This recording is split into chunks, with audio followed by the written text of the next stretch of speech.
Hi friends, എല്ലാ പ്രിയ കൂട്ടുകാർക്കും Bruce Lee PSCയുടെ പുതിയൊരു വീഡിയോയിലേക്ക് സ്വാഗതം. അപ്പോൾ ഇന്ന് നമ്മൾ ചെറിയൊരു PYQ സെക്ഷനായിട്ടാണ് വന്നിട്ടുള്ളത്. ഓക്കെ, അപ്പോൾ നമ്മളിവിടെ പുതിയൊരു സംരംഭം തുടങ്ങാൻ വേണ്ടി ആഗ്രഹിക്കുന്നതാണ്.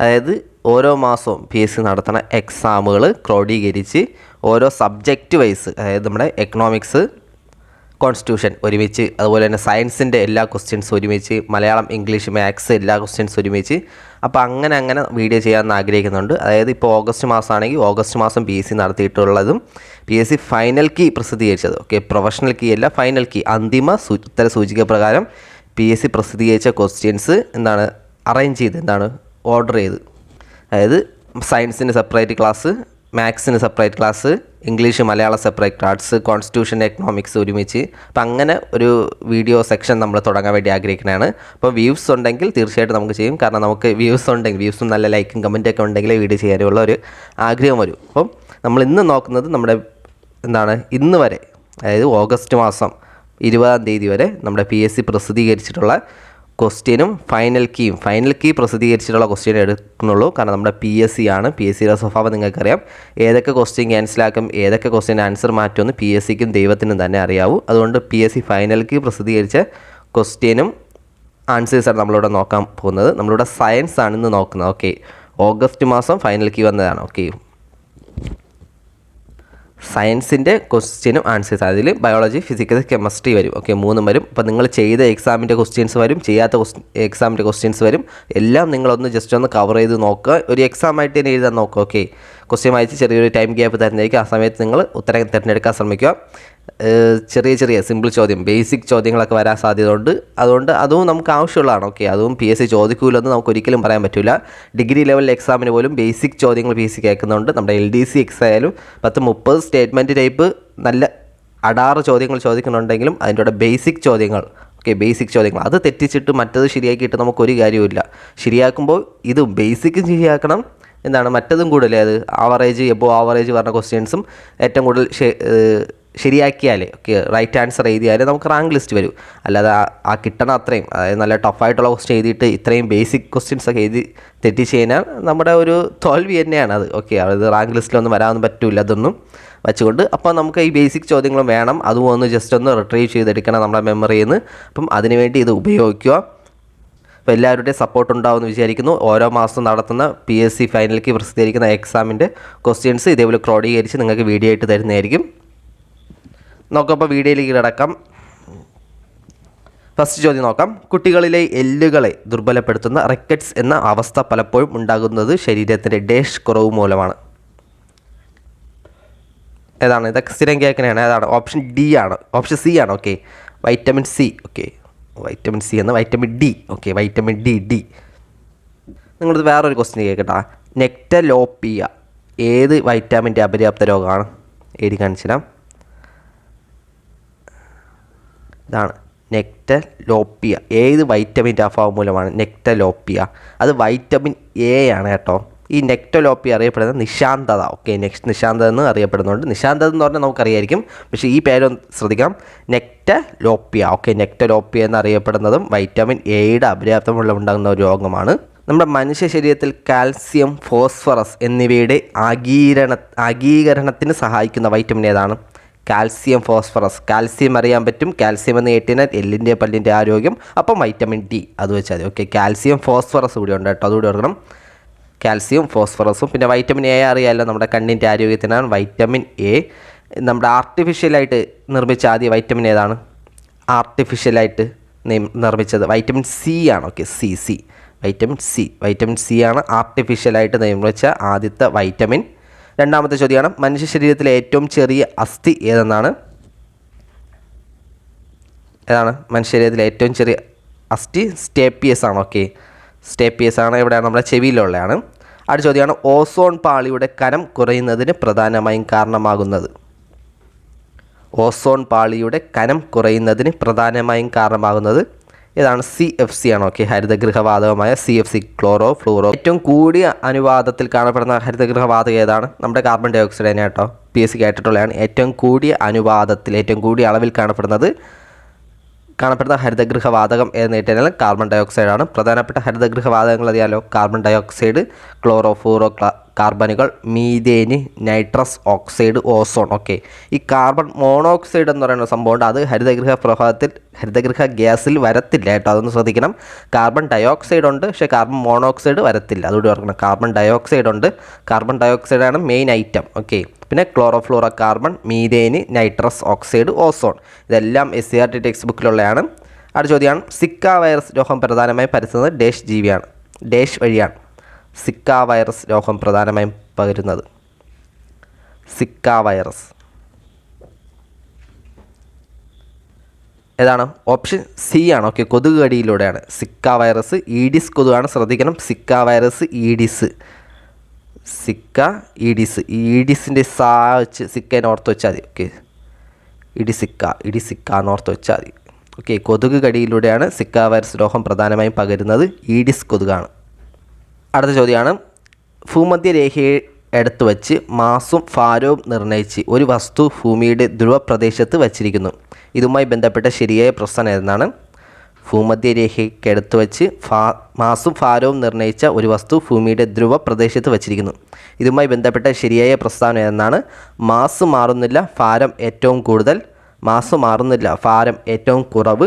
മാസും ഭാരവും ഏറ്റവും കൂടുതൽ, മാസും ഭാരവും ഏറ്റവും കുറവ്.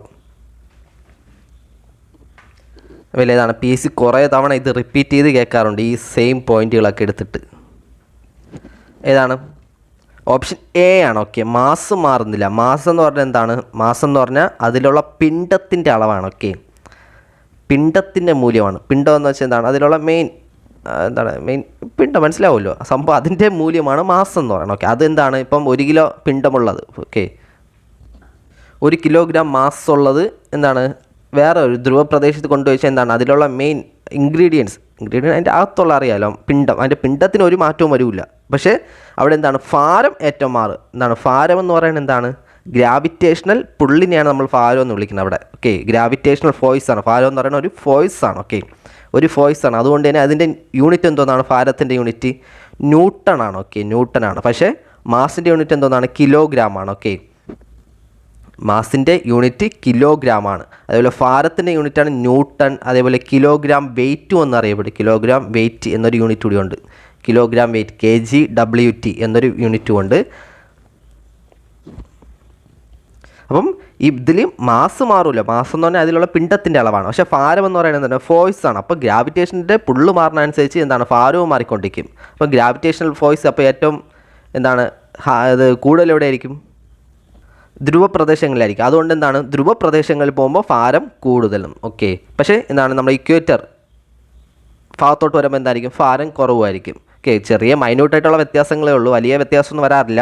പക്ഷേ നമ്മൾ അറിയണം എന്താണ്? ക്വസ്റ്റ്യൻ PSC ഒക്കെ പറയുന്നത് എന്താണ്? ധ്രുവപ്രദേശങ്ങളിലോട്ട് പോകുമ്പം അവിടെ എന്താണ്? ഗുരുത്വാകർഷണ ബലം കൂടുതലാണ്. ഓക്കെ, ഗുരുത്വാകർഷണ ബലം കൂടുതലാണ്.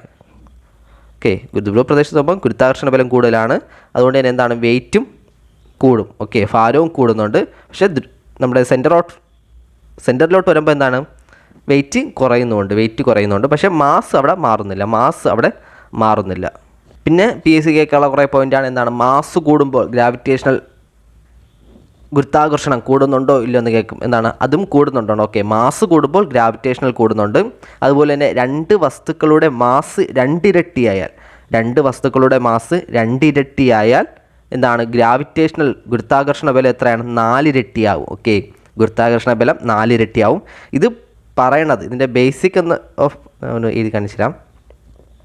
ഇതിൻ്റെ ബാക്കിലുള്ള ബേസിക് ഐഡിയ എന്ന് പറയുന്നത് F=G m1m2/d². ഇതാണ് ഫോർമുല. ഈ ഫോർമുല വെച്ചാണ് ഇതിൻ്റെ ബേസിക് കാര്യങ്ങൾ പറയുന്നത്. അതായത് m1 മാസ് 1, മാസ് 2, അതേപോലെ G എന്ന് പറയുന്നത് എന്താണ്? കോൺസ്റ്റൻ്റ് ആണ്. അപ്പോൾ ഇവിടെ നമ്മൾ പറഞ്ഞത് എന്താണ്? മാസ്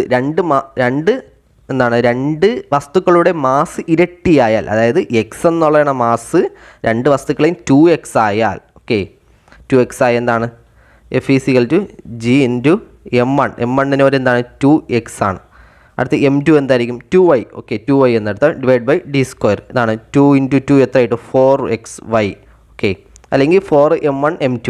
അപ്പോൾ ഈ 4 ആണ് പറയുന്നത് എന്താണ്? രണ്ട് വസ്തുക്കളുടെ മാസ് 2 ഇരട്ടിയായാൽ ജിയുടെ വാല്യൂ 4 ഇരട്ടിയാവും. ഈ 4 ആണ് അവിടെ പറയണത്. അടുത്ത് പറയണത് ഏതാണ്? ഡിസ്റ്റൻസ് 2 ഇരട്ടിയായാൽ എത്ര ജിയുടെ വാല്യൂ എങ്ങനെ മാറുമെന്നാണ്. ഡിസ്റ്റൻസ് ഫോർമുല കൊടുക്കാം. F is equal to G m1 m2 by D square. നമ്മൾ പറഞ്ഞ ഡിസ്റ്റൻസ് ഇരട്ടിയായാൽ, അതായത് ബാക്കിയെല്ലാം സെയിം ആണ്, ജി m1 m2. ഡിസ്റ്റൻസ് ഇരട്ടിയായി എന്താണ്? 2 D 2 D square. Square common ആണ്. അപ്പം എന്താണ് ഇവിടെ സ്ക്വയർ അകത്തിടുമ്പോൾ എന്തായിരിക്കും? 4d സ്ക്വയർ ആയിരിക്കും. അതായത് ഡിസ്റ്റൻസ് 4d സ്ക്വയർ മനസ്സിലായല്ലോ. അതായത് ഇവിടെ ഉണ്ട് G m1 m2 by 4d square. അതായത് 1/4 gm1 m2 by D square ആണ്. ഉണ്ടാ 1/4 ടൈംസ് ആവും. അതായത് ഡിസ്റ്റൻസ് 2 ഇരട്ടിയായാൽ എന്താണ്? 4/1 കുറയും ഗുരുത്വാകർഷണം. അത്രേ ഉള്ളൂ. ഓക്കെ. പക്ഷേ 2 വസ്തുക്കളുടെ മാസ് ഇരട്ടിയായി കഴിഞ്ഞാൽ ജിയുടെ വാല്യൂ 4 ഇരട്ടിയാകും. പക്ഷേ ഡിസ്റ്റൻസ് ഇരട്ടിയായി കഴിഞ്ഞാൽ 2 ഇരട്ടിയായി കഴിഞ്ഞാൽ ജിയിൽ 4/1 വാല്യൂസ് ആയിട്ട് കുറയും. അപ്പോൾ അതൊന്നും ഓർക്കണം. PSC ഇത് കേട്ടിട്ടുണ്ട്, അതുകൊണ്ടാണ് ഞാൻ പറഞ്ഞത് ഇത്രയും ഡീറ്റെയിൽഡ് ആയിട്ട്. അടുത്ത ചോദ്യമാണ്, ഒരു വസ്തുവിൻ്റെ പ്രവേഗം ഇരട്ടിയായാൽ ഗതികോർജ്ജം എത്രയെന്നാണ്? ഏതാണ് ഗതികോർജ്ജവും നമ്മുടെ പൊട്ടൻഷ്യൽ എനർജിയും കൈനറ്റിക് എനർജിയും? PSC ഇപ്പോൾ റിപ്പീറ്റ് ചെയ്ത് കേൾക്കുന്നുണ്ട്. നമ്മുടെ LD എക്സാമിനുണ്ട്. 46 ഓപ്ഷൻ സി ആണ്. ഓക്കെ, 4 മടങ്ങാവും. ഗതികോർജ്ജം ഇരട്ടിയായാൽ ഇതിൻ്റെ കൈനറ്റിക് എനർജിയുടെ ഫോർമുല എന്തോന്നാണ്? Half mv². നമ്മൾ നേരത്തെ പറഞ്ഞ സംഭവം തന്നെയാണ്. ഇവിടെ എന്താണ്? പ്രവേഗം ഇരട്ടിയായാൽ, അതായത് വെലോസിറ്റി 1/2 m ഇരട്ടിയായാൽ 2v² ആയാൽ എന്താണ്? ഈ സ്ക്വയർ അകത്തിടുമ്പോൾ എന്തായിരിക്കും? 1/2 m 4v². ഇതേ സംഭവം തന്നെയാണ് അവിടെ ഉണ്ടാകും. 4 മടങ്ങാവും. നേരത്തെ v² ആയിരുന്നു, അവിടെ 4v² ആയി. ആ 4 മടങ്ങുമാണ് ഇവിടെ വന്നിരിക്കുന്നത്. ഇത്രയേ ഉള്ളൂ, സിമ്പിളാണ്. അടുത്ത ചോദ്യമാണ്, പ്രകാശ പ്രകീർണത്തിന് കാരണമായ പ്രതിഭാസം ഏതാണ്? പ്രകാശ പ്രകീർണത്തിന് ഏതാണ്? അപവർത്തനമാണ്. ഓക്കെ, ഓപ്ഷൻ ബി അപവർത്തനമാണ്. 48ാമത്തെ ചോദ്യം, ഉത്കൃഷ്ടവാതകങ്ങൾ, അലസവാതകങ്ങൾ പീരിയോഡിക് ടേബിളിൽ ഏത് ഗ്രൂപ്പിൽ ഉൾപ്പെടുന്നു? അലസവാതകങ്ങൾ ഏത് ഗ്രൂപ്പിലാണ്? അലസവാതകങ്ങൾ ഓപ്ഷൻ സി ആണ്. ഓക്കെ, 18ാം ഗ്രൂപ്പാണ്. ഇത് സിമ്പിളാണ്. എങ്ങനെ പഠിക്കും നമ്മൾ? എന്താണ്, നമ്മൾ 18 വയസ്സ് കഴിഞ്ഞാൽ നമ്മൾ മെച്യൂർ ആയി കഴിഞ്ഞ് പിന്നെ നമ്മൾ എന്താണ്, അലമ്പനായിട്ടൊക്കെ നടക്കും, അങ്ങനെ ഒന്ന് ഓർത്താൽ മതി. ഓക്കെ, അലസമായിട്ടൊക്കെ നടക്കും 18 വയസ്സ് കഴിഞ്ഞ് കഴിഞ്ഞാൽ. അത്ര എങ്ങനെ ഓർത്താൽ നമ്മൾ മെച്യൂർ ആവുമല്ലോ, പ്രായപൂർത്തിയാവുമല്ലോ ഫർണാഡ് അനുസരിച്ച്. അപ്പം അലസനായിട്ട് നമ്മളൊക്കെ നടക്കുമെന്ന് ഓർത്താൽ അത്രയേ ഉള്ളൂ. ഉത്കൃഷ്ടവാതകങ്ങൾ, അലസവാതകങ്ങൾ 18ാം ഗ്രൂപ്പിലാണ് വരുന്നത്. അടുത്ത ചോദ്യമാണ്, മർദ്ദം സ്ഥിരമായിരിക്കുമ്പോൾ ഒരു നിശ്ചിത മാസ് വാതകത്തിൻ്റെ വ്യാപ്തം താപനിലയോട് എങ്ങനെ ബന്ധപ്പെട്ടിരിക്കുന്നു? മർദ്ദം സ്ഥിരമായിരിക്കുമ്പോൾ മാസ് വ്യാപ്തം താപനിലയോട് എങ്ങനെ ബന്ധപ്പെട്ടിരിക്കുന്നു? എങ്ങനെയായിരിക്കും? നേർ അനുപാതത്തിലായിരിക്കും. ഓക്കെ. അടുത്ത ചോദ്യമാണ്, കാർബണിൻ്റെ രൂപാന്തരമായ വജ്രത്തെക്കുറിച്ച് തെറ്റായ പ്രസ്താവന ഏതൊക്കെയെന്നാണ്? ഓക്കെ, വജ്രത്തെക്കുറിച്ചുള്ളതാണ്. ശക്തിയായ സഹസംയോജക ബന്ധനമാണ് വജ്രത്തിൻ്റെ കാഠിന്യത്തിന് കാരണം. വജ്രത്തിന് അപവർത്തനാങ്കം വളരെ കൂടുതൽ ആണ്. വൈദ്യുത ചാലകമായി പ്രവർത്തിക്കുന്നു. ഏതാണ് വജ്രത്തെക്കുറിച്ചുള്ള തെറ്റായ സ്റ്റേറ്റ്മെൻറ്റ്? ഓപ്ഷൻ ഡി ആണ്. ഓക്കെ, വൈദ്യുതി ചാലമായിട്ടല്ല, വൈദ്യുത ഇൻസുലേറ്റർ ആയിട്ടാണ് പ്രവർത്തിക്കുന്നത്. ഓക്കെ, റെസിസ്റ്റർ ആയിട്ടാണ്. ഓക്കെ, ചാലകമല്ല. ഓക്കെ, കണ്ടക്ടർ അല്ല. വജ്രം എന്ന് പറയുന്ന ഒരു റെസിസ്റ്ററാണ്. ഓക്കെ, നല്ല റെസിസ്റ്റിവിറ്റി കൂടിയതാണ്. അപ്പോൾ അതുപോലെ തന്നെ വജ്രത്തിന് അപവർത്തനാങ്കം വളരെ കൂടുതലാണ്. ശക്തിയായ സഹസംയോജന ബന്ധനമാണ് വജ്രത്തിൻ്റെ കാഠിന്യത്തിന് കാരണം. ഓക്കെ, ശക്തിയായ സഹസംയോജന ബന്ധമാണ് വജ്രത്തിനുള്ളത്. ഈ പോയിന്റുകളെല്ലാം നോക്കണം. ഇനി വരാൻ പോകുന്ന പരീക്ഷയ്ക്ക് ഈ പോയിന്റുകൾ എടുത്തിട്ടായിരിക്കും PSC കേൾക്കുന്നത്. അപ്പോൾ അതെല്ലാം ശ്രദ്ധിക്കണം. അടുത്ത് നമ്മുടെ വുമൺ CPO എക്സാമിൻ്റെ ക്വസ്റ്റ്യനാണ്. അവയുടെ സയൻസ് ചോദ്യങ്ങളാണ് നമ്മൾ നോക്കുന്നത്. വേറെ മറ്റു ക്വസ്റ്റ്യൻ പേപ്പറാണ്. ഏതാണ്? അടുത്ത ഫസ്റ്റ് ചോദ്യമാണ്, ഏത് വിറ്റാമിൻ്റെ അഭാവമാണ് പിള്ളവാതത്തിന് കാരണമാകുന്നത്? നമ്മൾ ശ്രദ്ധിക്കണം. നേരത്തെ ക്വസ്റ്റ്യൻ പേപ്പറിലും വിറ്റാമിനെ കുറിച്ച് ഒരു ചോദ്യം ഉണ്ടായിരുന്നു. ഈ ക്വസ്റ്റ്യൻ പേപ്പറിൽ വിറ്റാമിനെ കുറിച്ച് ഒരു ചോദ്യമുണ്ട്. അപ്പോൾ എന്തുമാത്രം ഇമ്പോർട്ടൻ്റ് ആണ് വിറ്റാമിൻ? ഇതിന് ഉത്തരം പറ. ഏത് വിറ്റാമിൻ്റെ അഭാവമാണ് പിള്ളവാതത്തിന് കാരണമാകുന്നത്? ഇത് മിക്കവരും ചെയ്ത ക്വസ്റ്റ്യൻ ആയിരിക്കും, എന്നാൽ ജസ്റ്റ് ഒന്ന് നോക്കുക. വൈറ്റമിൻ ഡി ആണ്. ഓക്കെ, ഓപ്ഷൻ സി ആണ്, വൈറ്റമിൻ ഡി ആണ്. ഈ പിള്ളവാതം എന്ന് പറയുന്നത് ഏത് രോഗമാണ് അറിയാമോ? നമ്മുടെ പോളിയോ രോഗത്തിനെയാണ് പറയുന്നത് പിള്ളവാതം എന്ന്. ഓക്കെ, പോളിയോ രോഗത്തിനെയാണ് പിള്ളവാതം രോഗം എന്ന് പറയുന്നത്. ഇപ്പം ആ പോയിന്റ് കൂടി ഒന്ന് ഓർത്തുക. ചിലപ്പോൾ ഇനിയൊരു എക്സാമിന് ഏതാണ് പോളിയോ രോഗത്തിന് കാരണമാകുന്ന വൈറ്റമിൻ എന്ന് കേട്ടുകഴിഞ്ഞാൽ നമ്മളവിടെ നിന്ന് കിളി വറക്കും. അപ്പം PSC ഒരു സൂചന തന്നിട്ടുണ്ട്. ഏത് വൈറ്റമിൻ്റെ അഭാവമാണ് പിള്ളവാദത്തിന് കാരണം? വൈറ്റമിൻ D എന്ന് PSC ഫൈനൽ കീ പ്രകാരം കൊടുത്തിട്ടുണ്ട്. അപ്പോൾ ഇനിയൊരു ക്വസ്റ്റ്യൻ കേട്ട് കഴിഞ്ഞാൽ ഇനി ചിലപ്പോൾ പിള്ളവാദത്തിൻ്റെ മറ്റൊരു പേരാണ് പോളിയോ. പോളിയോയ്ക്ക് പറയുകയാണ് പിള്ളവാദം എന്ന്. അപ്പോൾ ഇനി ചിലപ്പം ആ പേരിട്ട് PSC എന്തെങ്കിലും കേട്ട് കഴിഞ്ഞാൽ നിങ്ങൾ വീഴരുത്. അപ്പോൾ ഇതുകൂടി ഒന്ന് ഓർത്ത് വയ്ക്കണം. അടുത്ത ചോദ്യമാണ്, വൈഡാൽ പരിശോധന ഏത് രോഗകാരിയെ തിരിച്ചറിയാൻ വേണ്ടിയാണ്? വൈഡാൾ പരിശോധന ഏതാണ്? കുറേ തവണ കേട്ടിട്ടുള്ളതാണ് PSC. സെയിം ചോദ്യം റിപ്പീറ്റ് ചെയ്ത് കേട്ടിട്ടുണ്ട്. ഓപ്ഷൻ B ആണ്. സാൽമോണല്ല ടൈഫി ആണ്. ടൈഫോയിഡ് രോഗത്തിൻ്റെ ചികിത്സയാണ് വൈഡാൽ പരിശോധന എന്നാണ്. ടൈഫോയിഡ് രോഗം. അപ്പോൾ അതിന് കാരണമാകുന്ന രോഗകാരിയാണ് സാൽമോണല്ല ടൈഫി.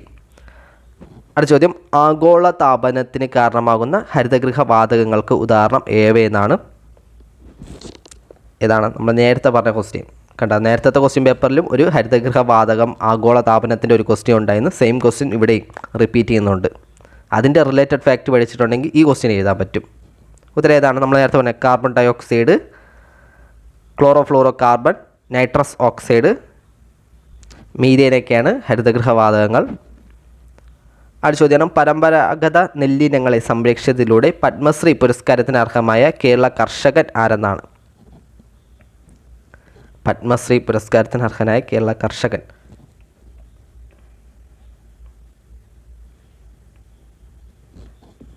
ആരാണ്? ഓപ്ഷൻ D ആണ്. സത്യനാരായണ ബെള്ളേരിയാണ്. 2024 പത്മശ്രീ ലഭിച്ചത് 110 പേർക്കാണ്. 110 പേർക്ക് പത്മശ്രീ ലഭിച്ചിട്ടുണ്ട്.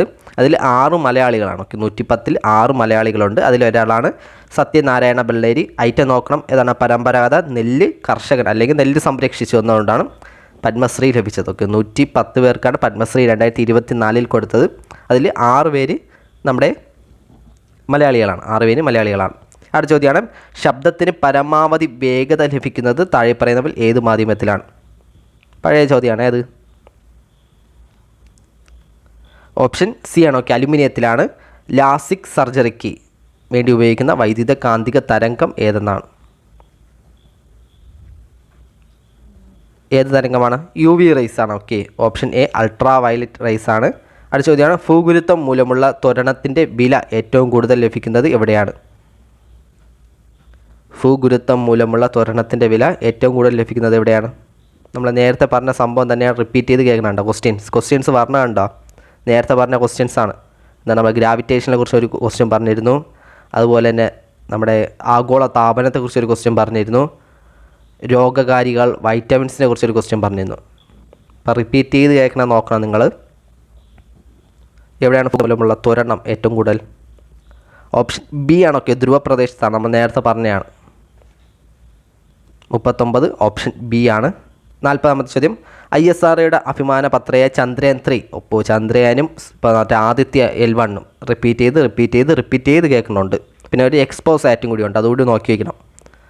ISROയുടെ അഭിമാന പദ്ധതിയായ ചന്ദ്രയാൻ 3ൻ്റെ സോഫ്റ്റ് ലാൻഡിംഗ് നടന്നത് എന്നാണ്?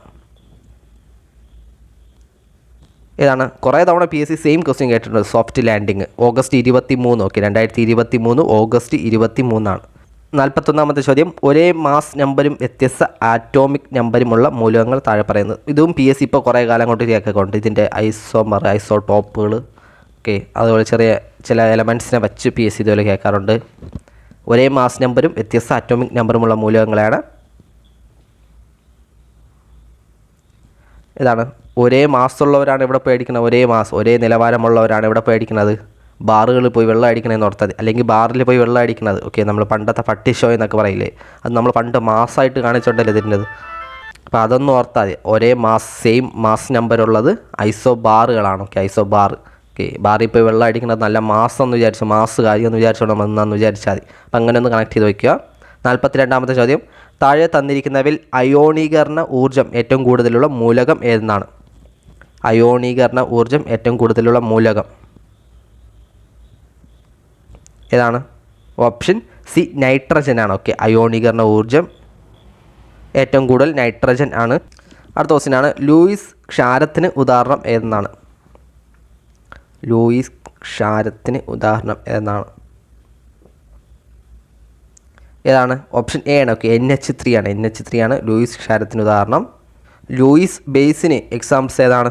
ലൂയിസ് ബേസ് എക്സാമ്പിൾ ഏതാണ്? NH3 ഉണ്ട്, അല്ലെ H2O ഉണ്ട്, OH മൈനസ് ഉണ്ട്. ഇതൊന്ന് എഴുതി വെച്ച് പഠിക്കുക. OH മൈനസ് ഉണ്ട്, Cl മൈനസ് ഉണ്ട്, Br മൈനസ്. അപ്പോൾ ഇത്രയൊന്ന് എഴുതി വയ്ക്കുക. ലൂയിസ് ബേസ് ആണ്. ഓക്കെ, ഇത് ലൂയിസ് ആസിഡ് അല്ല, ലൂയിസ് ബേസിന് എക്സാമ്പിളാണ്. ഓക്കെ, ഇനി ഇതുപോലെ ലൂയിസ് ആസിഡും ഉണ്ട്. ലൂയിസ് ബേസ് എന്ന് പറഞ്ഞാൽ എന്താണ്? Substance which donates electron pair. Okay, electron പെയറിനെ ഡൊണേറ്റ് ചെയ്യുന്നത് നമ്മൾ ലൂയിസ് ബേസ് എന്ന് പറയുന്നത്. അപ്പോൾ ലൂയിസ് ആസിഡ് എന്ന് പറഞ്ഞാൽ എന്താണ്? Substance which accept electron pair. Okay, electron പെയറിനെ സ്വീകരിക്കുന്നത് ലൂയിസ് ആസിഡും ഇലക്ട്രോൺ പെയറിനെ ഡൊണേറ്റ് ചെയ്യുന്നത് ലൂയിസ് ബേസുമാണ് പറയുന്നത്. ലൂയിസ് ബേസിന് എക്സാമ്പിൾസ് ആണ് ഇത്: NH3, H2O, OH minus, Cl minus, Br minus. അടുത്ത ചോദ്യം, ടൈറ്റാനിയം ഡയോക്സൈഡ് നിർമ്മിക്കുന്നതിന് ഉപയോഗിക്കുന്ന ധാതു ഏതാണ്? ടൈറ്റാനിയം ഡയോക്സൈഡ് ഏതാണ്? ഓപ്ഷൻ ഡി ആണ്. ഓക്കെ, ഇൽമനേറ്റ് ആണ്. ഒരു ചെറിയ എക്സാമിൻ്റെ ക്വസ്റ്റ്യൻ പേപ്പറാണ്. അപ്പോൾ ഒട്ടുമിക്കതും എന്താണ് നമ്മുടെ ബേസിക് ചോദ്യങ്ങളൊക്കെ ആയിരിക്കും. ജസ്റ്റ് നമുക്ക് നോട്ടിച്ച് നോക്കാം. എല്ലാവരും വീഡിയോ മുഴുവനായിട്ട് കാണണം. ചോദ്യമാണ്, നമ്മുടെ ശരീരത്തിൽ ഏത് അവയവത്തിൽ വെച്ചാണ് യൂറിയ നിർമ്മിക്കപ്പെടുന്നത്? യൂറിയ ഏത് അവയവത്തിൽ വെച്ചാണ്? ഓപ്ഷൻ എ ആണ്, കരളിൽ വെച്ചാണ്. ഓക്കെ, കരളിൽ വെച്ചാണ്. വൃക്ക എന്ന് കരുതലിൽ കരളാണ്. ഓക്കെ, കരളാണ്. താഴെ തന്നിരിക്കുന്നവയിൽ മത്സ്യത്തിൻ്റെ അഭാവം മൂലം മാംസ്യത്തിൻ്റെ അഭാവം മൂലം ഉണ്ടാകുന്ന രോഗം ഏതാണ്? ഓപ്ഷൻ ഡി ആണ്. ഓക്കെ, കോഷ്യോക്കറാണ്. ഓപ്ഷൻ ഡി കോഷ്യോക്കറാണ്. ചുവടെ തന്നിരിക്കുന്നവയിൽ കേരളത്തിലെ നാഷണൽ പാർക്ക് ഏതാണ്? സിമ്പിൾ ചോദ്യം ഏതാണ്? ഓപ്ഷൻ ബി ആണ്, സൈലൻറ്റ് വാലി ആണ്. ഏത് ജില്ലയാണ് സൈലൻറ്റ് വാലി? PKD. ഓക്കെ, പാലക്കാടാണ്.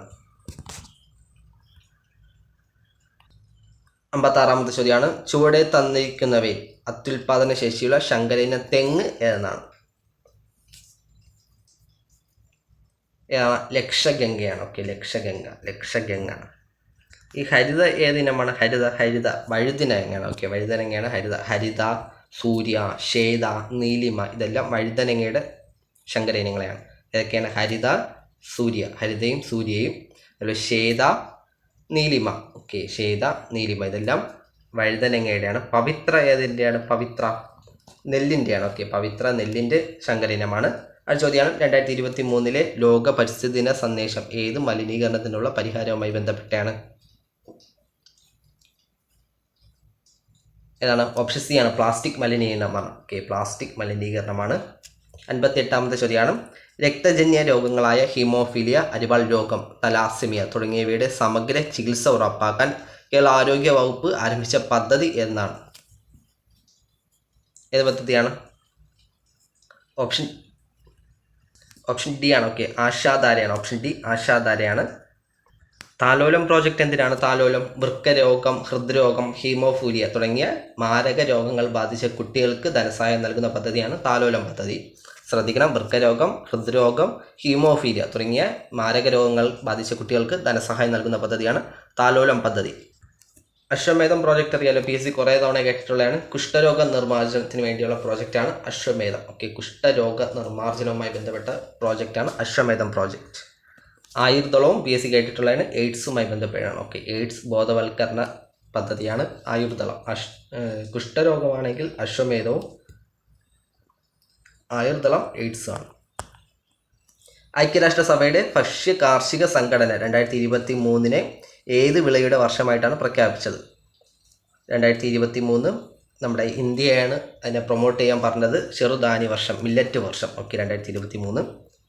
60ാമത്തെ ചോദ്യമാണ്, വിവിധ ഇനം മണ്ണിനങ്ങളുടെ pH താഴെ തന്നിരിക്കുന്നു. ഇവയിൽ ഏത് മണ്ണിലാണ് കുമ്മായം ചേർക്കേണ്ടത്? ഏതിനാണ്? ഓപ്ഷൻ സി ആണ്. ഓക്കെ, ഇത് നമുക്ക് ഉത്തരം അറിഞ്ഞൂടെങ്കിലും പോലും നമുക്ക് ഉത്തരം അടിക്കാം. കാരണം നമുക്കറിയാം 7 ന്യൂട്രൽ എന്ന് വിചാരിക്കുന്നത്. അതിന് മുകളിലോട്ടും താഴോട്ടും വാല്യൂസ് ഉണ്ട്. ഓക്കെ, അപ്പോൾ 7ൻ്റെ മുകളിലോട്ടുള്ള വാല്യൂസാണ് എല്ലാം കിടക്കുന്നത്. അപ്പോൾ ഒന്ന് മാത്രമേ 7ൻ്റെ താഴോട്ടുള്ളൂ. അങ്ങനെ ഒന്ന് നോക്കിയാൽ നമുക്ക് ഉത്തരം അടിക്കാവുന്നേ ഉള്ളൂ എലിമിനേഷൻ ടെക്നിക്ക് ഉപയോഗിച്ച്. ആ ചോദ്യമാണ്, ചുവടെ നൽകിയിട്ടുള്ള ജോഡികളിൽ നിന്നും തെറ്റായി രേഖപ്പെടുത്തിയ ജോഡിയെ കണ്ടെത്താനാണ്. ഏതാണ് തെറ്റായിട്ട്? ഓപ്ഷൻ ബി ആണ്. ഓക്കെ, ഓപ്ഷൻ ബി ആണ്. ക്രയോലൈറ്റ് എന്തിൻ്റെയാണ്? അലുമിനിയത്തിൻ്റെയാണ്. ഓക്കെ, അലുമിനിയം ബോക്സൈറ്റ്, ക്രയോലൈറ്റ് എല്ലാം അലുമിനിയത്തിൻ്റെയാണ്. സിങ്ക്, കലാമിൻ കുറേ തവണ കേട്ടിട്ടുള്ളതാണ്. Zinc, copper, cuprite. അടുത്ത ചോദ്യമാണ്, ഒരു വൈദ്യുത ജനറേറ്റർ പ്രവർത്തിപ്പിക്കുമ്പോൾ ഉണ്ടാകുന്ന ഊർജ്ജ പരിവർത്തനം ഏതാണ്? ഓപ്ഷൻ ഡി ആണ്. ഓക്കെ, യാന്ത്രികോർജ്ജം, വൈദ്യുതിയോർജ്ജം മാറുന്നു. സിമ്പിളാണ്. അടുത്ത ചോദ്യമാണ്, ആറ്റത്തിനുള്ളിൽ കാണപ്പെടുന്ന കണങ്ങളും അവയെ കണ്ടെത്തിയ ശാസ്ത്രജ്ഞന്മാരും പേരും നൽകിയിരിക്കുന്നു. ശരിയേത് കണ്ടെത്താനാണ്? നമുക്കറിയാം കോഡ് പെൻ RTC, പ്രോട്ടോണ് ആറിൽ തുടങ്ങുന്ന ഒരു പേര് റുദർഫോർഡ്. അപ്പം 4 ശരിയാണ്. ഓപ്ഷൻ എയും ബിയും നമുക്ക് ക്യാൻസലാക്കാം. അതിൽ ഇലക്ട്രോൺ തോംസൺ ആണ്, JJ തോംസൺ. 1 ശരിയാണ്. അപ്പം 1 ഓപ്ഷൻ ഡി ആയിരിക്കും. 63 ഓപ്ഷൻ ഡി ആണ് ഉത്തരം. ഓക്കെ, അതേപോലെ ന്യൂട്രോണ് ജെയിംസ് ചാഡ്വിക് ആണ്. 64-ാമത്തെ ചോദ്യമാണ്, താഴെ തന്നിരിക്കുന്ന വസ്തുക്കളിൽ ഒരു സമതല ദർപ്പണത്തെ സംബന്ധിച്ച് ശരിയായവ ഏതെല്ലാം എന്നാണ്. സ്റ്റേറ്റ്മെൻറ്റ് വായിച്ചു നോക്കുക. സമതല ദർപ്പണവുമായി ബന്ധപ്പെട്ട് ഏതാണ് ഉത്തരം? സമതല ദർപ്പണത്തെ സംബന്ധിച്ച് ശരിയായിട്ടുള്ള സ്റ്റേറ്റ്മെൻറ്റ് ഏതെന്നാണ്? ഓപ്ഷൻ എ ആണ്. ഓക്കെ, 1ഉം 2ഉമാണ്. വസ്തുവും ദർപ്പണവും തമ്മിലുള്ള അകലവും ദർപ്പണവും പ്രതിബിംബവും തമ്മിലുള്ള അകലവും തുല്യമാണ്. അതുപോലെ തന്നെ വസ്തുവിൻ്റെ വലിപ്പം തന്നെയായിരിക്കും പ്രതിബിംബത്തിനും. വസ്തുവിൻ്റെ യഥാർത്ഥ പ്രതിബിംബമെല്ലാം മിഥ്യയായിട്ടുള്ള പ്രതിബിംബമാണ് രൂപപ്പെടുത്തുന്നത്. അടുത്ത ചോദ്യമാണ്, ഇന്ത്യയുടെ ആദ്യത്തെ സൗര നിരീക്ഷണ ഉപഗ്രഹമായ ആദിത്യ L1 ഏതാണ്? ഓപ്ഷൻ സി ആണ്. 2023 സെപ്റ്റംബർ 2-നാണ്. 66-ാമത്തെ ചോദ്യം, 2023 സാഹിത്യത്തിനുള്ള നോബൽ സമ്മാനം നേടിയ ജോൺ ഫോസോ ഏത് രാജ്യക്കാരനാണ്? ഫോസെ. ഓപ്ഷൻ സി ആണ്. ഓക്കെ, നോർവേ ആണ്. മഞ്ഞപ്പിത്തം ബാധിക്കുന്ന ശരീരാവയവം ഏതാണ്? മഞ്ഞപ്പിത്തം കരളിനെ ബാധിക്കുന്നു. ഓപ്ഷൻ ഡി ആണ്, കരളാണ്. മലമ്പനിക്ക് കാരണമായ രോഗകാരി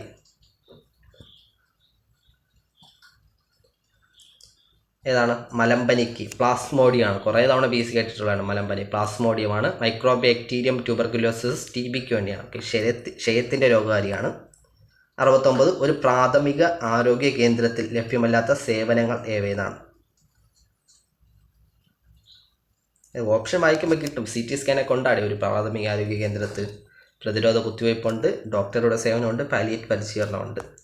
70-ാമത്തെ ചോദ്യം, ലോക ഭക്ഷ്യ സുരക്ഷാ ദിനം ഓപ്ഷൻ സി ആണ്. ഓക്കെ, ജൂൺ 7 ആണ്. ഭക്ഷ്യ സുരക്ഷാ ദിനം, ലോക ഭക്ഷ്യ സുരക്ഷാ ദിനം ജൂൺ 7 ആണ്.